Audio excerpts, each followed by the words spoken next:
안녕하세요. 저는 60대 여성입니다. 제가 다음 주면 며느리를 보게 되었는데요. 참 놀라운 일이 있어서 사연을 보내봅니다. 인생의 인복이 참 많은 행복한 여자인 제 사연을 재밌게 봐주세요. 제가 어릴 때부터 제 곁에 있던 사람들 중에 나쁜 사람이 하나도 없었습니다. 초등학교 때부터 고등학교까지 쭉 함께 다닌 단짝 친구는 책도 많이 읽어 똑똑하고 마음씨도 아주 고운 친구였고요. 학창 시절에 만났던 선생님들도 하나같이 다 배울 점이 많은 좋으신 분들이셨습니다. 물론 인생 살면서 사람과 사람 사이에 생기는 작은 다툼들과 마찰은 있었죠. 그런 것까지 없는 사람이 어디 있겠습니까?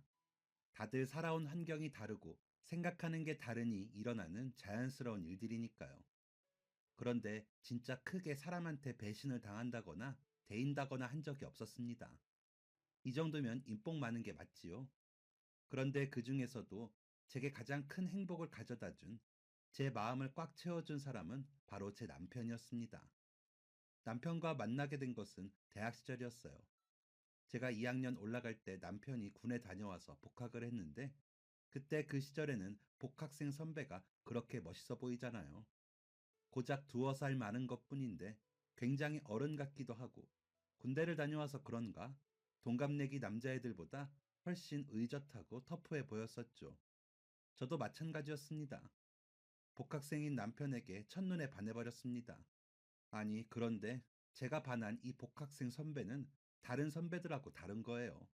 다른 복학생 선배들은 후배 여자애들이 밥 사달라고 하면 막 좋아하면서 밥 먹이고, 심지어는 사달라고 안 해도 불러내서 사주기도 했거든요. 또 술자리에 어떻게든 끼려고 하기도 했고요. 그리고 후배들한테 맨날 군대에서 있었던 자랑거리 말하고 좋은 술집이나 나이트 가본 얘기를 하면서 있는 척을 엄청 했더랬죠. 그런데 남편은 전혀 그렇지 않았습니다. 제가 반한 개강총회 술자리 한 번 나오고 그 다음부터는 밥이던 술이던 그 어떤 자리에도 끼지를 않더라고요. 맨날 책을 한가득 들고 다니면서 교내 도서관만 왔다 갔다 했습니다. 참 궁금한데 밖에서 볼 수가 없으니 다른 선배들한테 물어본 적이 있었습니다. 현근이 오빠는 밥도 안 먹고 술도 안 먹고 책만 보고 산대요? 아, 현근이 걔 장학금 받는다고 공부 열심히 하는 거야. 군대 가기 전에 1학년 때도 계속 수석으로 장학금 받고 다녔는데 너네는 모르겠구나. 이 말을 들으니 전에는 왜 술자리에 안 나오나 아쉬웠는데 장학금 받으려고 공부 열심히 한다는 말 들으니까 너무너무 멋있는 거 있죠. 그래서 그다음부터는 술자리에 나오기를 기다리지 않고 제가 쫓아다녔습니다. 남편이 수업 없을 때는 도서관에만 있었거든요. 그래서 그냥 무작정 가서 옆에 앉아 있고 그랬는데 저한테 관심 하나도 안 주더라고요. 그래서 저도 딱히 할 거 없으니까 그냥 옆에서 공부했습니다. 그렇게 습관처럼 남편을 쫓아다니면서 공부를 했어요. 처음엔 관심도 안 주던 남편이 점점 저를 챙겨줬습니다. 자기 마실 캔커피 사면서 제 것도 하나 사서 주고요. 제가 깜빡 잠들면 집에 갈 때 깨워주기도 했습니다. 그러다가 제가 과제 준비하는 거 막히면 물어보기도 하고, 시험 준비하다 모르는 거 물어보기도 했고요. 그렇게 점차 가까워졌습니다. 저는 남편 옆에서 공부하면서 살살 기회를 엿보았죠. 그런데 은근슬쩍 밥도 먹자고 해보고 술도 먹자고 해봤는데 남편은 도통 틈을 보일 생각이 없는 겁니다. 그러더니 어느 날 딱 단호하게 말을 하더라고요. 정민아, 네가 나한테 관심 있는 거 아는데 나는 지금 연애할 여유가 없어. 뭐야, 고백도 안 했는데 차였네? 왜요? 왜 여유가 없는데요? 다른 선배들은 잘만 하던데. 알지. 나 장학금 받으려고 이렇게 공부하는 거. 우리 집 되게 가난해. 대학교도 겨우 부모님 설득해서 온 거야. 장학금 받으면서 학교 다니고 생활비 달라고 안 한다는 조건으로. 돈 없는 집안에서 여유 없이 자라고 사랑도 못 받아서 누굴 만나서 사랑하고 아껴줄 그릇이 못 돼. 그러니까 너도 이제 그만해. 그럼 여유가 생기면 되는 거죠? 뭐? 선배가 장학금 받으면서 졸업하고 일해서 돈 벌게 되면 그럼 여유가 생기지 않을까요? 저 그때까지 기다릴 수 있어요. 선배가 방금 한 말, 저는 그만하라는 말로 안 들리고 기다리라는 말로 들리네요. 그럼 선배가 여유 생길 때까지 기다릴 테니까 여유 생기면 꼭 저한테 그 자리 줘요. 알겠죠? 뭐? 아니, 정민아, 그런 얘기가 아니라 저는 그때 남편 말 안 듣고 그냥 휙 가버렸습니다. 그리고 진짜 남편이 여유가 생길 때까지 기다렸습니다. 계속해서 남편 따라서 도서관에 들락날락했고, 남편이 학교 졸업하고 임용까지 받거든요. 그것도 다 기다려줬습니다. 머리가 좋아서인지 절박해서인지 모르겠지만 임용도 첫 도전한 시험에 바로 붙었습니다. 보니까 학교 다니면서도 조금씩 계속 준비했던 것 같더라고요. 임용 붙고 첫 학교 발령 나고서는 그냥 냅다 고백해 버렸습니다. 저는 그때 출판사에서 일하고 있었거든요. 연애도 안 하고 남편 쫓아다니느라 친구들하고 잘 놀지도 않았으니까 월급을 꽤 많이 저축했었습니다. 그래서 남편한테 이렇게 고백했어요. 선배, 이제 여유 생겼죠? 마음의 여유요. 내가 들어갈 자리 있죠? 그럼 이제나 받아줘요. 연애는 안 해도 될 것 같은데 우리 그냥 결혼하는 거 어때요? 3살 어린 여자애가 당돌하게도 이렇게 고백을 해버리니 남편도 적잖이 당황을 했을 겁니다. 일단 천천히 생각하자는 남편의 말에 마지못해 고개를 끄덕였고 저희는 연애부터 시작했습니다. 그렇게 1년 만나다가 제 바램대로 결혼까지 하게 되었고 그리고 또 1년 있다가는 저희 아이까지 생겼습니다. 남편을 쏙 빼닮은 아들을 낳으면 좋겠다고 생각했는데 진짜 남편이랑 똑같이 생긴 아들이 태어났습니다. 그렇게 사랑스러울 수가 없더라고요. 그 전까지는 제가 세상에서 가장 사랑하는 사람이 남편이라고 생각했는데 제 자식이 태어나고 나니 바로 바뀌어 버렸습니다. 제 아들만큼 사랑할 수 있는 건 없었죠. 물론 남편이 2등이고요. 아들은 남편 닮아 그런지 똑똑하고 야무지고 마음씨도 천사같이 예뻤습니다.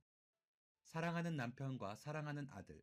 저는 정말 복받은 인생이고 세상에서 가장 행복한 사람이라고 생각했죠. 남편이 사고사를 당하기 전까지는요. 때는 제 아들이 겨우 10살이 되던 해였습니다. 저도 저희 아들도 아직도 그날이 잊혀지지가 않아요. 그날 오랜만에 외식을 하기로 한 저녁이었습니다. 그게 3월 초였어요. 그 주에 아들의 3학년 학교 생활이 시작되었고 남편도 새로운 아이들과의 1년 생활이 시작되었었죠. 그래서 주말에 외식을 하려고 했던 거였습니다. 일요일 아침 일찍부터 저희 가족은 분주하게 움직였어요. 아들이 다니는 미술학원에서 아이들 작품 전시가 있던 날이라 오전에는 다 같이 학원에 다녀왔습니다. 저녁에 배불리 먹기 위해서 점심은 집에서 간단하게 해결을 했어요. 남편은 필요한 자료를 찾으러 서점에 들렀다가 오랜만에 세차도 좀 하고 온다고 했고요. 저와 아들은 비디오 영화 한 편을 봤습니다. 오후 5시쯤 남편이 집에 들어왔고 저희 셋은 외식을 하러 나란히 외출을 했습니다. 집 근처에서 돼지갈비를 먹기로 해서 차는 두고 걸어서 갔습니다. 아, 아빠, 엄마, 저 이번에 반장 선거 나가려고요. 한번 해보고 싶어요. 와, 정말 우리 아들 엄마가 응원할게. 아빠도 응원할게, 아들. 더할 나위 없이 행복한 순간이었습니다. 그런데 바로 그때였습니다. 옆에 있던 아들에게 시선이 고정되어 있던 남편이 앞을 보지 못하고 저희보다 두어 발자국 앞장을 섰습니다. 외식 장소를 바로 건너편에 앞두고 신호등이 하나 있었는데 때마침 신호가 초록불로 바뀌었습니다. 그 동시에 남편이 차도 쪽으로 발을 내딛었습니다. 그런데 바로 그때 신호를 무시한 채 달려온 승용차 한 대가 남편을 쳤고 끼익 하는 소리를 내면서 차가 멈춰섰습니다. 분명 아들과 제 앞에 있던 남편이 순식간에 저희 시야에서 사라진 겁니다. 너무 순식간에 벌어진 일이라 그 자리에서 몸이 굳어버렸습니다. 고개만 겨우 돌아갔습니다. 남편을 친 승용차에 가려져서 남편의 모습이 보이지는 않았지만 아스팔트 위로 검붉은 피가 번지고 있었습니다. 곧 여기저기에서 비명소리가 들리기 시작했습니다. 놀란 아들은 제 손을 꼭 잡고 소리를 계속 질렀습니다. 구급차가 오기도 전에 남편은 세상을 떠나고야 말았습니다.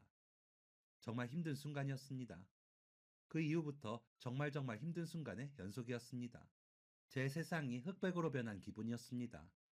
생동감이 전혀 없었고 웃음도 나지 않았고 그렇다고 눈물이 나지도 않았고 제가 죽어 있는지 살아 있는지도 모를 정도로 감정이 없었습니다. 힘든 건 아들도 마찬가지였습니다. 눈앞에서 아버지의 죽음을 목격한 아들은 굉장히 큰 충격을 받았습니다. 밥을 잘 먹지 못했고 밥을 먹다가도 구토를 하러 화장실로 뛰어갔습니다. 학교 생활도 온전하게 하지를 못했습니다.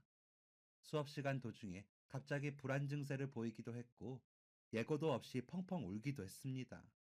그 어린 것이 그런 끔찍한 일을 겪었으니 멀쩡하게 이상한 거죠. 저도 무척이나 힘들었지만 이겨내야 했습니다. 저는 엄마니까요. 저는 제 자식을 지켜야 하는 사람이니까요. 제 아들이 원래의 모습을 찾을 수 있도록 진짜 많이 노력했습니다. 정신과 가서도 상담 받아보고 상담센터, 발달센터, 병원도 다 가보면서 할 수 있는 노력은 다 했습니다. 아이가 받은 충격이 굉장히 많을 거라고 하더라고요. 단순히 아버지가 죽었다는 사실이 아니라 그걸 목격한 것, 한순간에 아버지를 잃게 된 것, 아버지가 없는 어머니를 보는 것 등 아들에게 여러 충격이 한꺼번에 몰아친 것 같았습니다. 저는 계속해서 아이에게 사랑을 주었고 관심을 표현했고 아이는 그 충격들을 이해하고 정리할 시간이 필요했습니다. 그 노력 끝에 아이는 2년이 지나서야 모든 상황을 인정하고 안정을 찾았습니다. 아들이 괜찮아지니 슬슬 현실의 압박이 몰아쳤습니다. 가장 현실적인 문제, 바로 돈이었습니다. 저는 12년 만에 다시 일을 시작했습니다. 혼자 애 키우는 경력 단절된 아줌마가 할 수 있는 일이 뭐가 있겠어요? 시간제 알바라도 자리가 나면 감지덕지겠구나 생각했습니다. 그런데 그때 제 사정을 알게 된 지인에게서 연락이 왔습니다. 결혼 전에 출판사에서 일했을 때 알게 된 선배였는데 보는 눈이 상당히 좋아서 업계에서 인정받는 훌륭한 분이셨습니다. 정민아, 잘 지내? 네, 언니, 어쩐 일이세요? 요즘 뭐 하나 궁금해서. 저야 뭐 똑같죠. 한번 볼까? 오랜만에 본 선배의 모습은 예전보다 훨씬 더 멋있어져 있었습니다. 알고 보니 출판사를 하나 차렸다고 하더라고요. 저 결혼하고 얼마 되지 않아서 회사에 일이 좀 생겨서 나오게 되었는데 그때 바닥부터 시작해서 지금은 꽤 이름을 알리고 있다고 했습니다. 그런데 제게 이런 말을 하는 겁니다. 같이 일하자, 정민아. 네? 저요? 저 12년이나 쉬었어요, 언니. 이제 보는 눈도 없고 흐름도 끊겼는데요. 흐름 금방 타. 예전이랑 뭐가 다르겠니? 너 요즘 일자리 알아본다는 거 들었어. 우리 회사 들어와서 일해. 일 잘하면 돈 많이 줄게. 저는 그렇게 다시 출판사에 들어가서 일을 하게 되었습니다. 아직 손길이 많이 필요한 아들을 두고 알바도 아닌 회사를 다닌다는 게 맞는 걸까 싶었는데 제가 일한다고 하니까 오히려 아들이 더 기뻐했습니다. 와, 엄마, 멋져요. 출판사? 멋있다. 엄마 없이 괜찮겠어? 이제 고학년이고 학원도 더 늦게 끝날 텐데. 괜찮아요. 어차피 학원 버스 타고 다니는데요. 저는 걱정하지 마세요. 새삼 우리 아들이 많이 컸구나 생각했습니다. 제 마음과 사정을 이해해준 아들 덕분에 저는 좀 더 맘 편히 회사를 다닐 수 있었습니다. 남편이 죽은 뒤에 2년 동안 굴리지 않았던 자동차도 정비도 하고 세차도 해서 제가 회사에 가지고 다녔습니다. 사실 그 일이 있고 운전대를 잡기가 너무 무서웠지만 차는 잘못이 없잖아요. 사람이 잘못한 거지. 그리고 언제까지 그 트라우마에 갇혀 있을 수는 없는 노릇이기도 했고요. 다시 회사를 다닌다면 잘 적응을 할 수 있을까 걱정했는데 선배 말대로 금방 흐름을 읽을 수 있었습니다. 오히려 결혼 전보다 보는 눈도 더 좋아지고 결정도 쉽게 내릴 수 있었습니다. 전보다 세상을 많이 살아서 연륜이 쌓인 건지 아니면 상황이 절박하다 보니 마음이 냉정해진 건지 모르겠지만 일은 잘 풀렸고 그만큼 월급도 넉넉하게 받을 수 있었습니다. 그렇다고 항상 순탄했던 건 아니었습니다. 아들이 갑자기 고열이 나서 일하다 말고 응급실에 뛰어가야 할 일도 있었고 마감을 안 지키는 작가랑 한판 하다가 맹장이 터져서 구급차에 실려간 적도 있었고 아들이 중학생 때 처음으로 회장을 해서 반 애들한테 햄버거를 쏘느라 회사에 지각을 한 적도 있었고 시험을 망친 아들이 방에서 밤새 우는 소리를 듣다가 뜬 눈으로 밤을 보낸 적도 있었습니다. 모두 다 담지는 못하지만 진짜 많은 일들이 있었습니다. 좋은 일, 나쁜 일, 행복한 일, 서러운 일, 억울한 일, 기쁜 일 등등.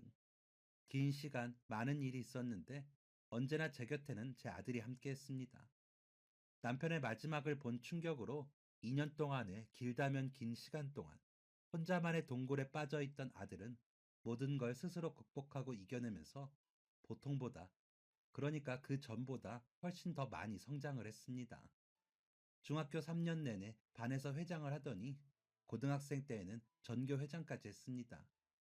아버지의 암한 말에도 어쩔 줄을 몰라 하며 몸을 부들부들 떨던 아들이었는데 어느 순간부터는 아무렇지 않게 아버지 얘기를 하고 그리워합니다. 그리고 그 계기로 아들에게 꿈이 생겼습니다. 엄마, 저 의사 되고 싶어요. 의사? 갑자기? 수학 어렵다고 문과 간다면서? 그쵸. 수학은 어렵긴 한데요. 뭐 어떡해요. 해야죠. 의사가 되면 아픈 사람들, 죽어가는 사람들 살릴 수 있지 않을까 해서요. 그래서 의사 되고 싶어요.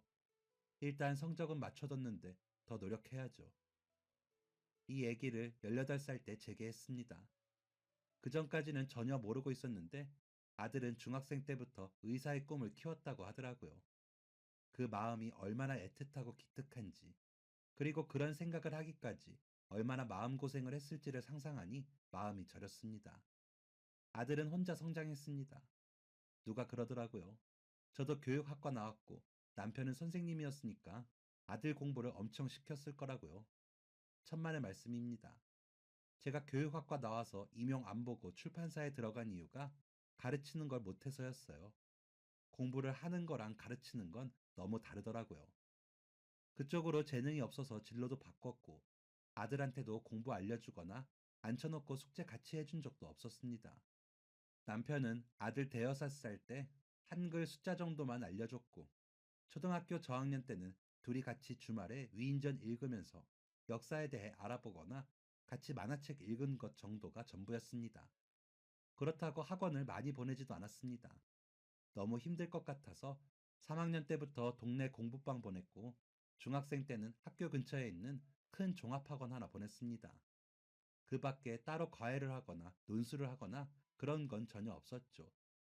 그러니 더더욱 이 애가 의대에 간 것이 사람들이 신기했나 봅니다. 아들은 혼자 준비하고 혼자 원선해서 스스로 의대에 떡하니 붙었습니다. 뭐? 어디에 붙었다고? 의대요, 엄마. 의대. 저 이제 의대생이라고요. 어머나 세상에. 어머나. 우리 아들 최고다. 우리 아들이 최고야. 그날 일하다가 말고 덩실덩실 어깨춤을 췄습니다. 제 전부인 아들이 자신이 원하는 꿈에 한 발짝 다가가는 그 순간이란 정말 벅차는 감정 그 이상이었습니다. 의대 들어가고서 아들은 더 열심히 공부를 했습니다. 분명 고생 많은 고3 시절은 다 끝났는데 당장 내일 시험 보는 사람처럼 공부를 엄청 하더라고요. 아들, 너무 열심히 공부하는 거 아니야? 대학생 되면 친구들하고 술도 먹고 놀기도 해야 하는 거 아닌가? 엄마, 과제가 너무 많아요. 공부 잘하는 애들도 많고요. 저는 솔직히 제가 공부 되게 잘하는 줄 알았는데 의대 가니까 전혀 아니에요. 이러다가 의사 되긴 글렀어요. 더 열심히 공부해야죠. 아들은 노는 것보다 공부하는 걸 더 좋아하는 제가 보기엔 참 특이한 아이였습니다. 이런 사람이 의사가 되는 거구나 생각도 했다니까요. 공부에 남다른 재능과 흥미를 보인 아들은 자신의 바람대로 의사가 되었습니다. 그리고 서울에 있는 병원에서 일을 하게 되었죠. 엄마, 괜찮으시겠어요? 혼자서.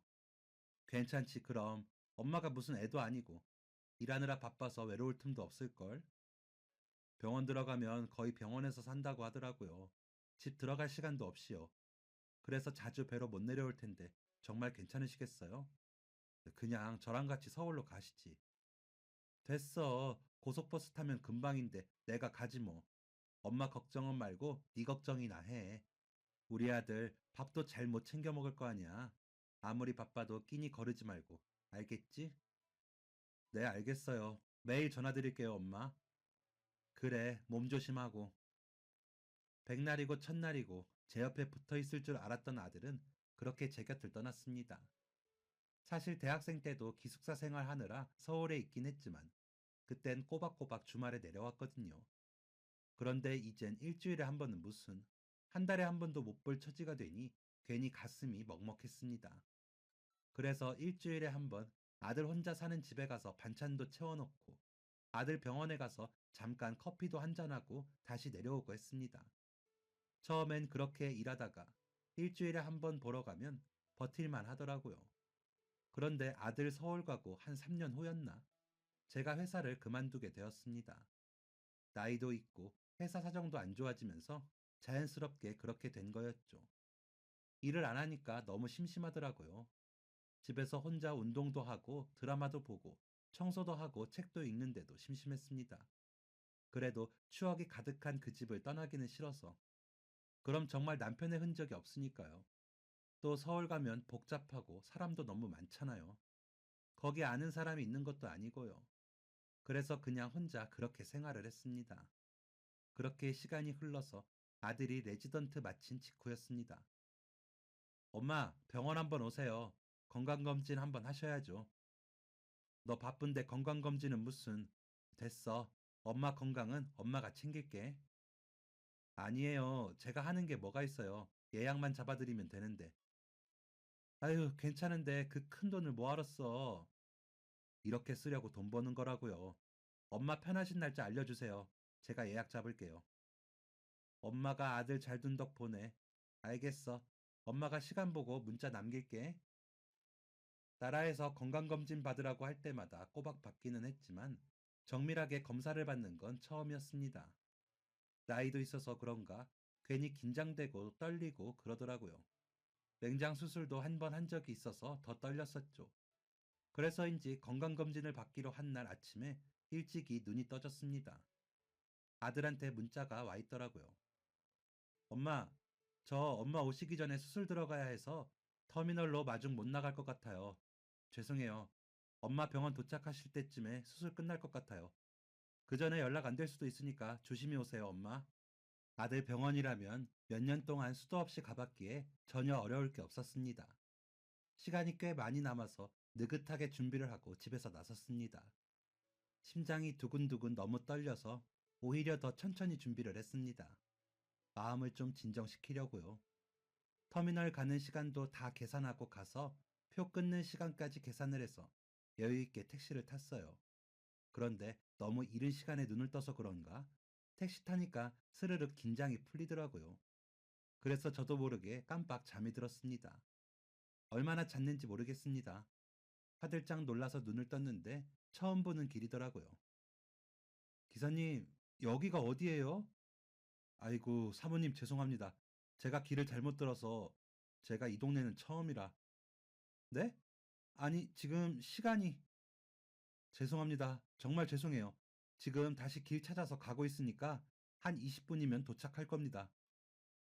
20분이면 도착한다고 했는데 30분을 넘기고서야 터미널에 도착했습니다. 원래 같으면 택시 타고 30분도 안 걸리는 거리인데 1시간을 넘게 헤매다가 터미널에 도착을 한 겁니다. 제가 타려고 했던 버스의 시간이 간당간당 하더라고요. 저는 서둘러서 화장실에 들리고 얼른 표를 끊으러 갔습니다. 그런데 지갑이 안 보이는 겁니다. 분명 택시에서 내릴 때 계산을 했는데 지갑이 온데간데 없었습니다. 다시 화장실도 가보고 택시 내린 곳도 다시 살피면서 가봤는데 보이지가 않는 겁니다. 진짜 귀신이 고칼 노릇이었습니다. 불현듯 아들이 전화로 신신당부했던 것이 머릿속을 스쳤습니다. 엄마, 어렵게 잡은 건강검진이라 예약 시간 늦으면 안 돼요. 엄마 검사 마치시면 저 또 수술 들어가야 해요. 촬영하는 검사들은 시간 약속 잘 지켜야 하니까 꼭 시간 맞춰서 오세요. 이번에 못 받으면 또 한참 기다려야 해요. 이걸 어떻게 해야 하나 식은땀이 줄줄 났습니다. 터미널에 있는 쓰레기통도 다 들여다보고 주변도 한 바퀴 돌아보고 허리 숙여가며 의자 밑에도 다 살피는 사이에 제가 타야 하는 버스는 이미 떠나고 말았습니다. 저는 일단 표 끊는 곳으로 갔습니다. 안녕하세요. 제가 서울에 급하게 가야 하는데 지갑을 잃어버려서 아이고 이걸 어떻게 진짜. 식은땀을 줄줄 흘리며 어쩔 줄을 몰라 하니까 안에 앉아있던 직원이 급하게 밖으로 나왔습니다. 젊은 여자 직원은 걱정스러운 표정으로 얼른 제 앞에 섰습니다. 무슨 일 있으세요? 내가 분명히 여기까지 왔는데 택시 타고 왔는데 지갑이 사라졌어요.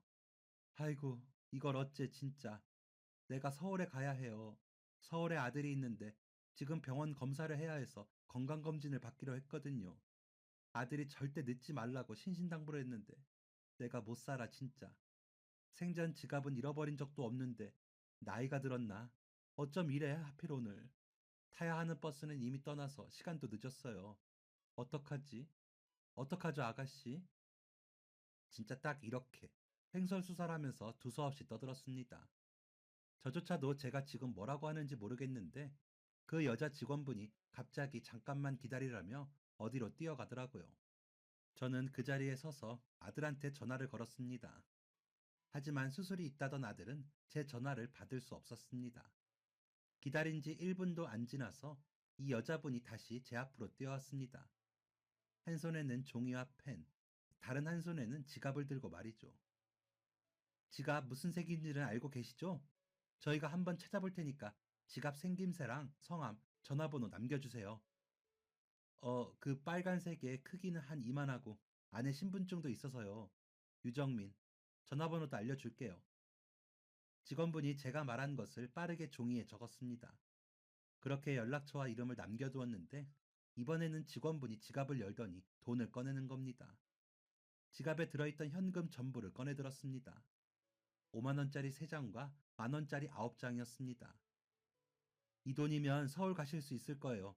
건강검진 받으셔야 한다면서요? 얼른 가보세요. 어머나, 어머나, 아니, 이걸 그냥, 아니, 내가 지갑만 찾으면 서울 가는 버스가 한참 뒤에나 있어요. 급하시니까 일단 이거라도 가지고 택시 타세요. 콜택시 필요하시면 불러드릴까요? 어머, 어머, 고마워요. 정말 고마워요, 아가씨. 내가 이거 꼭 돌려주러 올게요. 너무 고마워요. 친절하게도 그 직원분은 콜택시까지 직접 불러주었습니다. 덕분에 저는 안전하게 택시를 탈 수 있었고, 서울에 있는 아들 병원에 늦지 않게 도착을 할 수 있었습니다. 그리고 무사히 건강검진을 받을 수 있었습니다. 그날 태어나 처음으로 대장 내시경 했는데 용종이 5개나 있었다고 하더라고요. 어쩐지 제가 변을 시원하게 보지를 못했었거든요. 그날 내시경 하면서 용종 제거까지 탈없이 잘할 수 있었습니다.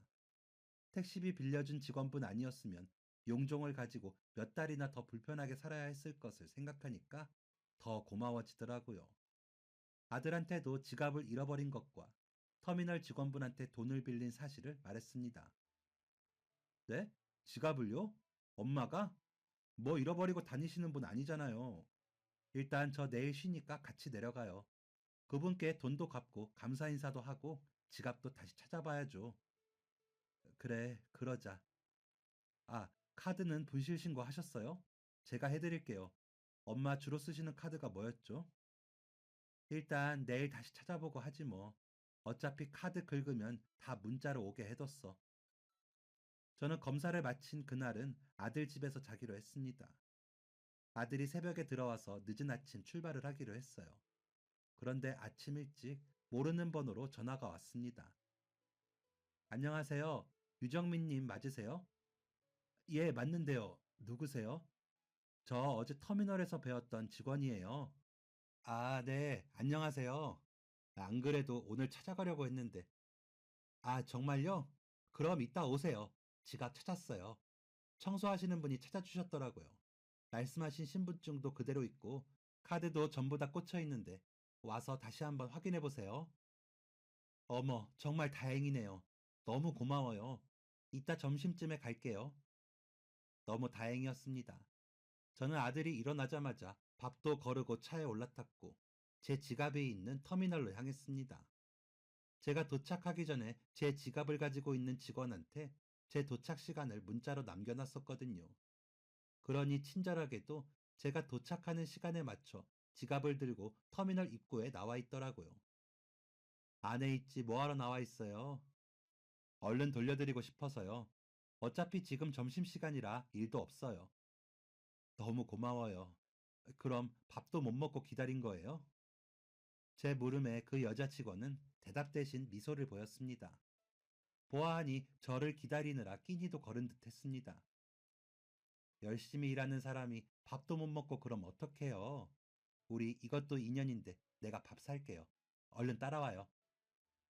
점심시간이 길지 않아서 얼른 끼니를 해결할 수 있는 터미널 근처 순두부집에 들어갔습니다. 아들과 저와 그 여자 직원 셋이 자리를 잡고 앉았습니다. 여자 직원분이 찾아준 지갑에는 카드랑 현금 모두 그대로 전부 다 있었습니다. 그대로네. 다행이다, 다행이야. 너무 고마워요. 덕분에 찾았어요. 어제도 덕분에 검사 잘 받았고요. 아니에요. 당연히 해야 할 일을 했을 뿐인데요, 뭐. 검사 잘 받으셨다니 정말 다행이에요. 요즘 보기 드문 참 착하고 예의 바른 아가씨라고 생각했습니다. 그런데 제 옆에 앉아있는 아들 녀석이 말 한마디를 안 하더라고요. 그렇게 말이 없는 애가 아니라 왜 이러나 생각했다가 전날 수술 때문에 피곤한가 하고 대수롭지 않게 생각했습니다. 그러다 식사 다 마치고 그 여자 직원분하고 헤어지려니까 그제서야 딱 한마디를 하더라고요. 아, 어머니께서 빌려간 돈 돌려드려야 하는데 제가 지금 현금이 없어서요. 연락처 주시면 제가 문자 드릴게요. 문자로 계좌 알려주세요. 오늘 바로 돈 보내드릴게요. 여자 직원은 알겠다며 곧장 핸드폰 번호를 알려주었습니다. 아들이 그날 집에 돌아가서 제가 빌린 돈을 다 그 여자한테 돌려주었습니다. 그 사건은 그렇게 단순한 해프닝으로 끝이 나는 줄만 알았습니다. 다시 터미널 직원분을 만날 일도 없을 줄 알았죠. 그런데 한 1년 뒤에 저는 다시 그 여자분과의 인연이 생기게 됩니다. 제가 지갑을 잃어버리고 서울을 안 갔던 게 아닙니다. 계속 꾸준히 아들을 보러 갔습니다. 그때 그 여자분을 본 적도 있었지만 못 본 적이 훨씬 많았습니다. 1년 동안 두어 번 봤나? 봤을 때도 제가 버스 시간 때문에 대충 인사만 하고 헤어진 정도였습니다. 그런데 제가 지갑 잃어버린 후 1년이 지난 어느 날이었습니다. 엄마, 저 여자친구 소개해드리려고요. 같이 갈게요. 시내에 식당 알아봤어요. 거기서 봬요. 단 한 번도 여자친구 있다는 말도 안 꺼낸 아들이 자기 여자친구를 소개해준다고 하더라고요. 깜짝 놀랐습니다. 대체 어떤 사람이길래 만난다는 것도 말을 안 했나 궁금하기도 하면서 대체 어떤 사람이길래 아들이 제게 소개를 해준다는 건가 했습니다. 괜히 긴장되는 마음으로 약속 장소에 나갔습니다. 익숙한 아들의 뒷모습이 보이고 그 옆에는 하늘색 원피스를 입은 긴 머리의 여자 뒷모습이 보였습니다. 아들이 먼저 저를 발견하고 자리에서 일어났고 옆에 있던 아들의 여자친구도 따라서 일어나 뒤를 도는데 정말 깜짝 놀랐습니다.